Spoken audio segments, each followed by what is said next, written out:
Matematicamente, existe uma região de probabilidades caso os elétrons viajem com a fenda 1 aberta e a fenda 2 fechada, chamada nessa figura de P1.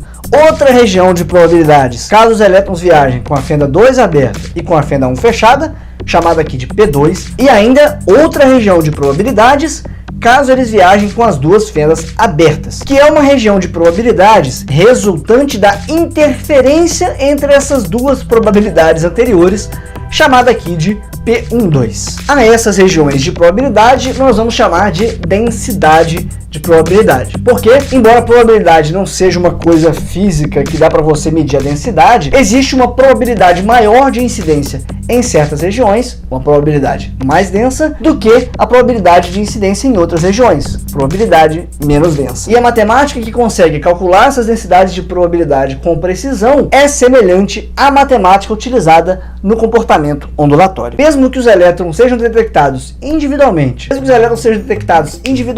viajando com as duas fendas abertas, o padrão de interferência vai continuar aparecendo, porque esse padrão não se deve à interferência de um elétron com o outro, ele se deve a algum tipo de interferência entre as probabilidades.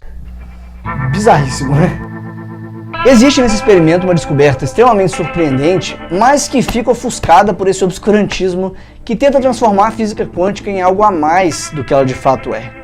A mecânica quântica é científica, principalmente matemática, e ela é sim surpreendente, mas por razões concretas e acessíveis através desse ceticismo que é característico da ciência da qual ela faz parte. Quando nós temos a fenda simples, o resultado é compatível tanto com a matemática probabilística da mecânica quântica, quanto com a matemática determinística de ondas e partículas da mecânica clássica. Agora, com as duas fendas, nem a descrição de ondas e nem a descrição de partículas consegue descrever com precisão esse resultado. Já a descrição probabilística consegue explicar esses resultados muito bem, postulando que existem relações entre as probabilidades possíveis. Nesse caso aqui, P12, que prevê exatamente o padrão de interferência encontrado, é o resultado da superposição dos estados de probabilidade P1 e P2. E por essa visão, esses resultados fazem muito sentido. Se você tem um jogo de baralho onde 12 cartas são as de espada e uma carta é um 10 de copas, e pede para 100 pessoas, uma de cada vez, escolherem uma carta sem olhar, embora não haja como prever com exatidão os resultados, é esperado naturalmente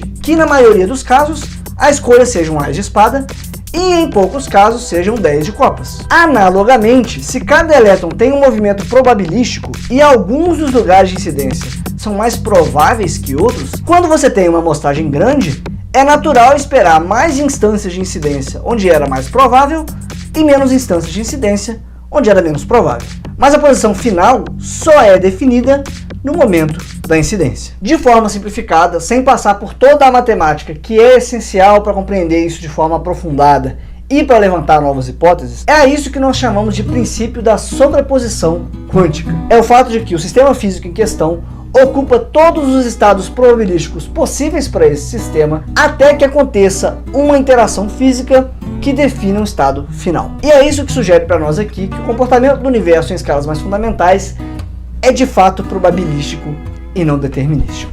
Cuidado com essa afirmação de que os elétrons podem estar em todos os lugares do universo. Não é isso que as contas estão dizendo. O que essas contas estão indicando aqui para nós é que existem estados possíveis, o que implica que também existem estados impossíveis, e entre esses estados possíveis existem algumas relações peculiares que nós ainda estamos investigando, discutindo e tentando entender.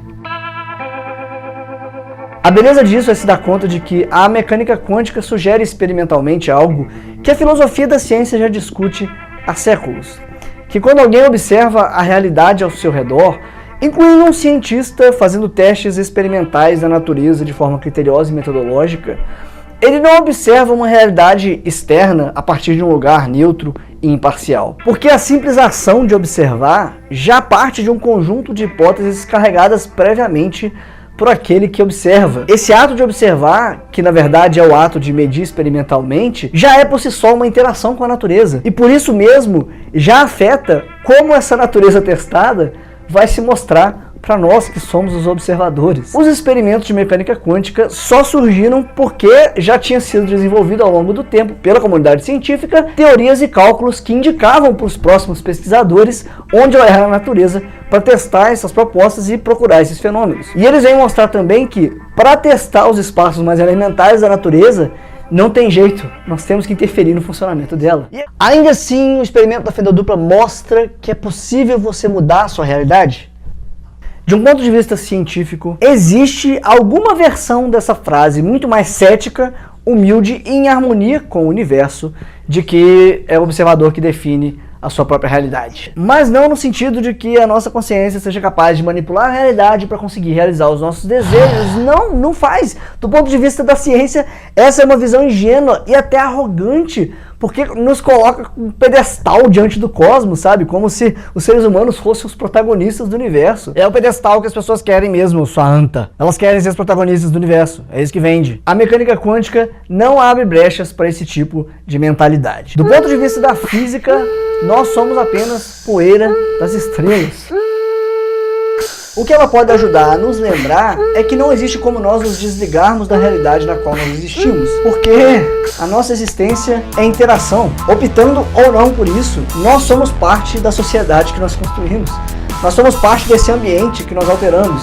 Nós somos parte desse planeta que nós tantas vezes inconsequentemente modificamos. Em todas as nossas interações, em todas as posturas que nós escolhemos tomar, em todas as vezes em que nós escolhemos ação ou omissão diante dos acontecimentos, nós estamos ajudando ativamente a construir de alguma forma, seja uma forma que nós gostamos, seja uma forma que nós repudiamos, os diversos universos ao nosso redor. Seja o universo físico, o universo social, o universo familiar e quaisquer outros universos particulares que você habita. E como nós continuaremos fazendo parte dessas diversas realidades, nós também teremos que lidar inevitavelmente com as consequências dessas interações, porque assim como não dá para fugir de ser causa nesse universo, também não dá para fugir de lidar com os efeitos. Isso é o mais próximo de uma reflexão partida da mecânica quântica que eu me sinto confortável em propagar de alguma forma.